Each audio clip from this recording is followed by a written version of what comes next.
poignant and capture precisely why we're here today. I'd now like to invite Magdalena Daccord, who is the Chief Executive of FH Europe, to welcome you all and to build on these two presentations, to give a glimpse about the unmet needs of patients and citizens within FH in Europe. Magdalena, I know your passion and your commitment to your community. A very warm welcome to you. The floor is yours. Thank you, Nicola, and thank you, Veronique and Charlotte, for your courage to open this important technical meeting. You have shared with us your very own tragic and painful stories, and yet those are the stories of many families and individuals affected with FH. There are estimated 2.5 million individuals born with FH in Europe and 1.5 million in the EU only. 300,000 of them are children. Most of the time when we talk about patient unmet needs, we refer to the lack of treatment. Yet, when it comes to FH, the treatment exists. Yes, it might not be available everywhere and to everyone on the same terms and conditions, but it exists. The unmet needs in the context of FH are different. Familial hypercholesterolemia means literally occurring in the family high cholesterol. To start, it is inherited.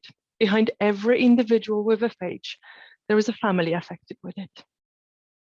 The fundamental challenge with FH is the lack of appreciation that it is a genetic condition, a non-modifiable cardiovascular risk factor, which is triggered from birth, independently from the diet or the level of physical activity. Despite being the most common inherited condition in the world, FH is seriously undetected. 1 in every 300 persons has it. Yet it is estimated that less than 10% of patients with FH are currently identified. That means 9 in every 10 people living with dangerously high cholesterol are absolutely unaware of their genetic condition. They go on living as usual, exposed to high risk of premature cardiovascular disease and its irreversible consequences. On one hand, we have a small proportion of diagnosed patients with FH who face some very specific challenges. Despite the presence of guidelines, most of them do not meet the recommended targets. Women, in particular, are the more frequent victims of heart attacks and strokes in Europe. Many miss years of treatment due to family planning, pregnancy, and breastfeeding.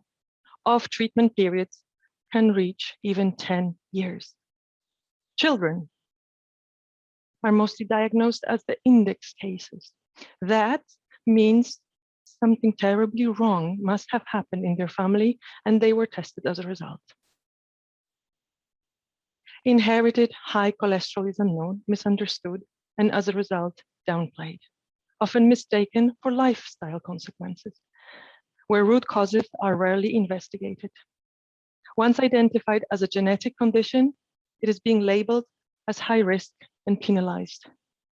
High health insurance premiums, no life insurance, no bank loan, some jobs being out of reach, personal life plans often impacted, family relations put at strain. Those are some frequent obstacles people with FH experience in daily life. Those are the reasons many choose not to openly share about it. Those are some of the reasons there are very few FH patient ambassadors. On the other hand, we have the 90% of people affected, yet not correctly diagnosed and not treated. They live with an invisible, silent killer condition. And because FH is unknown and misunderstood, it is not being proactively looked for. Because it is not being proactively looked for, it is found late. Family history of high cholesterol does not set off alarm bells at the GPs, nor at the pediatricians, and surely not at the gynecologist's office. Well, it does not make any of us rush to get proactively a cholesterol test either. The only time the presence of high cholesterol and its family history sets off the alarm bells is at the cardiologist's office. But that's often too late. Most people are diagnosed with FH at the time of their first heart attack. For the most, that is at the age of 40. 1 in 17 heart attacks occurs as a result of FH. Inherited high cholesterol, you cannot touch it, nor feel it, and most of the times you cannot see it. The invisible killer, the silent ticking bomb condition, was named a global public health burden by the World Health Organization in 1998. Since then, new calls to action have been published, new treatments have been developed, and guidelines have been updated. However, little progress has been made to resolve this cardiovascular health issue effectively. It required a global pandemic to realize how big the CVD burden has been and how neglected and urgent the issue continues to be. Today, I'm very humbled and delighted to be addressing you all at this very important meeting, surrounded by patients and patient advocates, international leading experts, and very supportive partners, and clearly committed policymakers present here, advocating together for FH childhood screening. FH Europe is 27 and soon to be 29 European patient organizations strong. It is the united and the leading voice on behalf of patients with FH and the citizens who have not been identified yet. We are a proud member of the World Heart Organization, the European Patients Forum, and EuroArtist. We keenly partner with the EAS FH Studies Collaboration, the Global FH Registry, and collaborate with the leading scientific societies.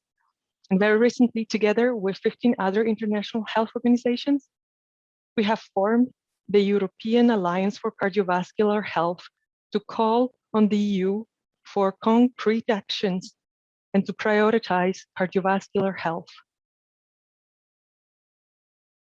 The time is right. We have the best practices, we have the knowledge, we have the tools, we have the evidence, strong partnerships, the will, and the energy. We have this unique window of opportunity, in no small part, thanks to the tremendous support of the Slovenian EU presidency. My huge thanks to everybody who has been part of this. Let's not get discouraged by the size of the burden, but be motivated and inspired by the potential to save lives and prevent CVD. Let's detect the detectable and treat the treatable. The time is now to make FH pediatric screening a common good practice across Europe. Thank you, Nicola. Thank you very much, Magdalena, for putting Veronique and Charlotte's story into a wider context and also conveying the strength and potential of a united FH patient and citizens movement through FH Europe as a vibrant network.